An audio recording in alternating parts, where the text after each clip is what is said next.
नमस्कार, आप देख रहे हैं न्यूज 11 भारत और अब तक की बड़ी और अहम खबरों के साथ मैं हूं डिंपल।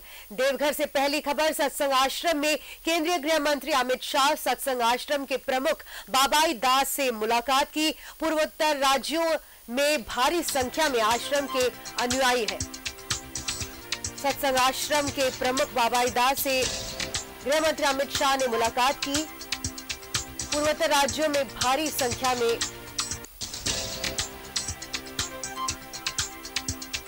अनुयायी है।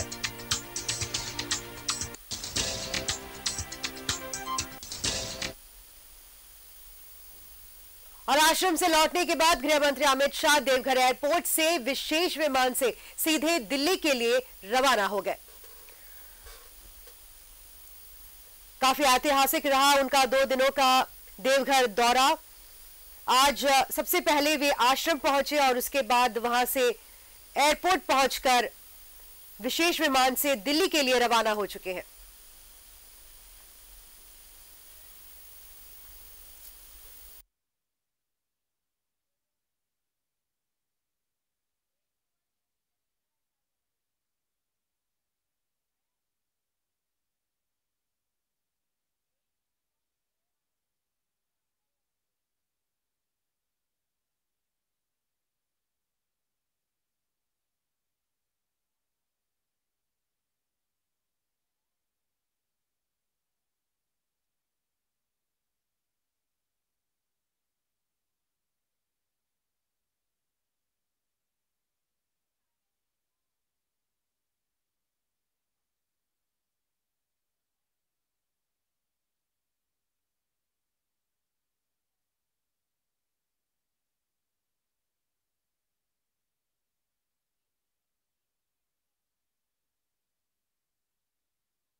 केंद्रीय गृह मंत्री अमित शाह का 2 दिनों का देवघर दौरा आज समाप्त हो चुका है।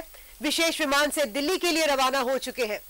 काफी ऐतिहासिक रहा उनका दौरा, क्योंकि कल सबसे पहले वे बाबा मंदिर पहुंचे। ये दूसरी बार था जब वे बाबा मंदिर पहुंचे और उसके बाद वहां से वे नैनो यूरिया प्रोजेक्ट का उन्होंने शिलान्यास किया, जनसभा को संबोधित किया और शाम में कोर कमेटी के साथ उनकी बैठक थी और उन्होंने कई मंत्र दिए बीजेपी के कोर कमेटी को देवघर में।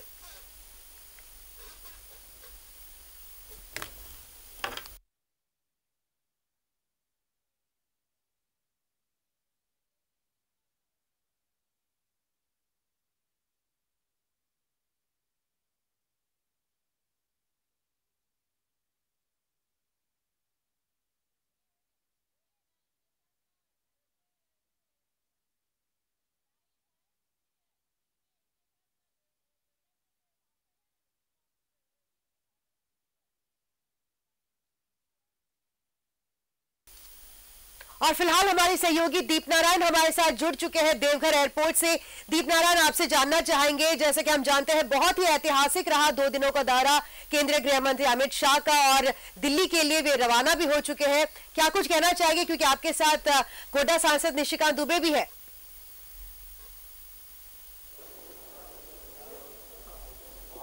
जी बिल्कुल, कई मायनों में जो अमित शाह गृह मंत्री का ये कार्यक्रम था वो ऐतिहासिक रहा और किन किन मायनों में ऐतिहासिक रहा, इन तमाम मुद्दों पर बात करने के लिए हमारे साथ सांसद निशिकांत दुबे जी जुड़ेंगे। और अब देख सकते हैं कि जो उत्साह बीजेपी में 2024 के चुनाव को लेकर था वो उत्साह अचानक बढ़ गया है। जो गुरु मंत्र दिए गए हैं, क्योंकि राजनीति के कहने के कहे जाते हैं सांसद निशिकांत अमित शाह, और उन्होंने जिस तरीके से 175 बीजेपी के वरिष्ठ नेताओं को जो टिप्स दिए राजमहल के किला को ध्वस्त करने के लिए, वो तमाम जो चीजें हैं वो यहाँ पर सामने आ रही है। और एयरपोर्ट पर अभी गृह मंत्री अमित शाह दिल्ली के लिए यहाँ से रवाना हो गए और हम सीधे जुड़ते हैं सांसद निशिकांत दुबे से। लोग कहते हैं ऐतिहासिक हो गया, आपके चश्मे से ये ऐतिहासिक क्यों हुआ? और राजमहल का किला फतेह करने की बात तो अमित शाह ने कह दी है कि हमें हर हालत में राजमहल चाहिए। 14 की 14 लोकसभा सीट जो है इस बार भारतीय जनता पार्टी जीतेगी। माननीय गृह मंत्री जी ने जो हम कार्यकर्ताओं को एक मंत्र दिया है वो मंत्र सफलीभूत होगा और ऐतिहासिक इस संदर्भ में है कि जहां पब्लिक मीटिंग थी, आज तक कोई भी बड़े नेता की कोई पब्लिक मीटिंग शहर के बीच में होती थी, लोगों को लगता था कि 5-7 हज़ार 10 हज़ार लोग जो है शहर के जुट जाते हैं। पहली बार भारतीय जनता पार्टी के नेतृत्व ने यह तय किया कि शहर के बाहर ऐसे इलाके में जहां की किसी जमाने में आज से 4 साल 5 साल पहले लोग जाना नहीं चाहते थे, नक्सलवाद और आतंकवाद से वो ग्रसित एरिया था, वो एरिया मृतप्राय एरिया था, वहाँ जहाँ की 4-5 किलोमीटर तक कोई गांव नहीं दिखाई देता है, वहाँ इतनी ऐतिहासिक भीड़ थी। और जितनी भीड़ अंदर थी पंडाल के अंदर, चूंकि एक ही रास्ता है जसीडीह से देवघर आने का, तो जो बाहर के लोग थे वो नहीं पहुंच पाए। तो जितने लोग पंडाल के अंदर थे, बाहर के लोग उनकी मीटिंग के बाद आ रहे थे। और 3 दिन के अंदर 72 घंटे में इस तरह का भीड़ हो जाना, ये दिखाता है कि लोग भारतीय जनता पार्टी को चाहते हैं, लोग अमित शाह जी को सुनना चाहते थे, लोग मोदी जी को प्रधानमंत्री बनाना चाहते थे। लेकिन राजमहल पर कंसंट्रेट किए हुए थे। आखिर राजमहल में ऐसा क्या है, जैसा राजनीतिक गलियारे में चल रहा है कि अगर राजमहल पर बीजेपी कमल खिला लेती है तो संथाल पर क्लीन स्वीप है। पार्टी विमान राजमहल हम जीतते रहे हैं, पिछली बार जो है वो गलती से हार गए हैं, इस बार उसको जीतना है। और जो भी हारी हुई सीट है, जो 2 सीट हमने हारा है, चाईबासा और राजमहल, वो भारतीय जनता पार्टी का जीता हुआ सीट है। तो जीते हुए सीट को वापस लाना और अपनी जो जीती हुई वर्तमान की सीटें हैं उसको रिटेन करना, ये सबसे ज्यादा महत्वपूर्ण है। इस कारण से राजमहल पर हम सबसे ज्यादा कॉन्सेंट्रेट करें। सत्संग आश्रम भी गए थे गृह मंत्री, क्या उस विशेष कोई प्रयोजन था? काफी लंबा समय, लगभग 10 मिनट बिताया भी उन्होंने। कई वर्षों से जो है वो सत्संग आश्रम के जो गुरुजी थे वो भी माननीय गृह मंत्री जी से मिलना चाहते थे और माननीय गृह मंत्री जी भी उनसे मिलना चाहते थे। तो ये संयोग था कि वो देवघर में थे, समय था, तो हम उनके यहाँ गए। और जो सत्संग है अपने आप में बहुत बड़ा है, आपको पता है कि उनके अनुयायी बहुत बड़े हैं, उनके प्रति आस्था बहुत है। तो जो भी देवघर के आस्था के केंद्र हैं, वहाँ माननीय गृह मंत्री जी ने जाने का प्रयास किया। मंदिर भी गए, वो सत्संग आश्रम भी गए, कल आपको पता है कि रामकृष्ण मिशन विद्यापीठ भी गए थे। अब रिखिया एक छूटा हुआ है, अगली बार जब आएंगे तो निश्चित तौर पर वो रिखिया भी जाएंगे। सुप्रियो भट्टाचार्य का ये कहना था कि ये पूरी तरह से हाईजेक करके पूरे सिटी को रखा गया था, जहां बैरिकेटिंग नहीं होनी थी वहां भी रखा। तो जो कुछ भी जेएमएम में चल रहा है वो सिस्टम को कोलैप्स करने की बीजेपी ने कोशिश की थी। एक तरह से हाईजेक पूरे शहर को कर लिया। 3 घंटे पहले मंदिर बंद कर दिया गया था। ये कौन सी बौखलाहट है? ये हमने बंद किया था, वो उनको अपने डीसी से पूछना चाहिए सारी चीज़ों के। और मंदिर बोर्ड के जो अध्यक्ष हैं वो माननीय मुख्यमंत्री हैं। मुझे लगता है सुप्रियो भट्टाचार्य को कुछ पता ही नहीं है। जैसे मैं आपको बताऊं, इफ्को के बारे में कह रहे हैं, वो साबुन बनाता था। इफ्को कभी जिंदगी में साबुन बनाया नहीं। इफ्को जो है इस देश की सबसे बड़ी जो है फर्टिलाइजर बनाने वाली कंपनी है, इस दुनिया की सबसे बड़ी कोऑपरेटिव है। 4000 करोड़ का उसका प्रॉफिट है। वो केवल एकमात्र काम करती है कि फर्टिलाइजर बनाती है, और फर्टिलाइजर बनाने वाली कंपनी को वो कहते हैं साबुन पे। तो सुप्रियो जैसे लोगों के बारे में जो है मुझे मत बुलवाइए, मुझे लगता है कि दिमाग से वो लोग पैदल हैं। बादल पत्रलेख कह रहे हैं कि ये तो छोटा सा एक फैक्ट्री है, इस तरह के यूरिया का निर्माण होता रहा है और इसमें रोजगार क्या मिलेगा प्राइवेट कंपनी में? ये इनका आरोप के बारे में। बादल पत्रलेख कृषि मंत्री है ना, उनसे पूछ लीजिए जरमंडी में आपने क्या काम किया है, उसी से पता चल जाएगा कि कितने बड़े वो होनहार आदमी है, होनहार विद्वान के होत चिकने ताप। बादल जो है उन्होंने यदि कृषि मंत्री के तौर पर एक ढेले का काम किया होगा जरमंडी विधानसभा में, तब ना वो दूसरे के ऊपर क्वेश्चन उठाएंगे। इन लोगों को केवल बैठकर खाना है, भोजन करना है, मोटे तगड़े हो जाना है, इसके अलावा और कोई काम नहीं करना। आपके आवास भी पहुंचे थे, अचानक अमित शाह पहुंचे थे शेड्यूल के यहाँ, तो आप ये मुलाकात थी, आपके प्रति प्रेम था या फिर कुछ राजनीतिक हलचल के बारे में भी बात हुई आपसे? माता पिताजी से वो मिलना चाहते थे। माता पिताजी, मैंने कहा कि माता पिताजी यहाँ हैं, तो बगल में रामकृष्ण मिशन विद्यापीठ गए थे, तो इसी कारण से आगे स्वाभाविक है कि वो जाएंगे। तो परिवार के माहौल में बात होगी तो उसमें फिर समय का अंदाजा नहीं होता है। तो एक लोग स्पेकुलेट लगा रहे हैं कि 1 घंटा रुके, 1.5 घंटा रुके। परिवार में जब जाता है तो आदमी घड़ी नहीं देखता है, तो वो परिवार के बीच में था।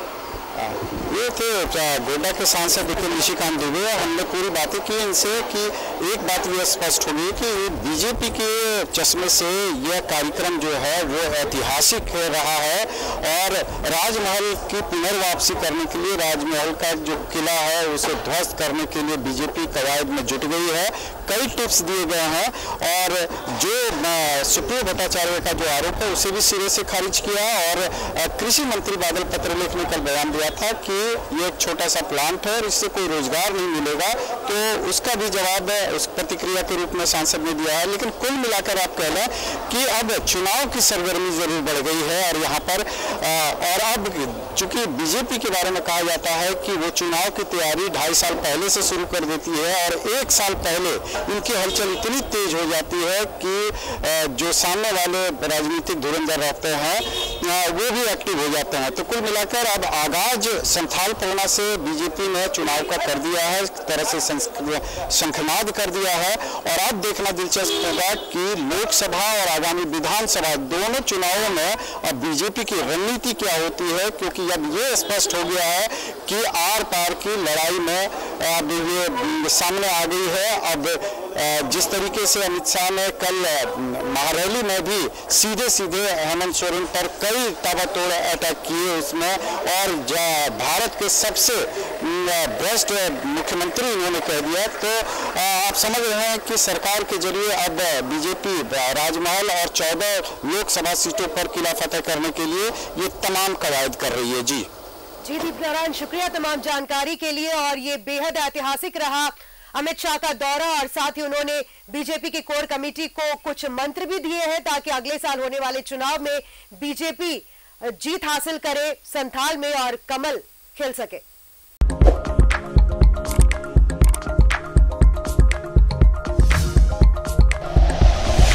Like and share videos, subscribe करें हमारा चैनल और प्रेस करें बेल आइकॉन। News 11 भारत, सच है तो दिखेगा।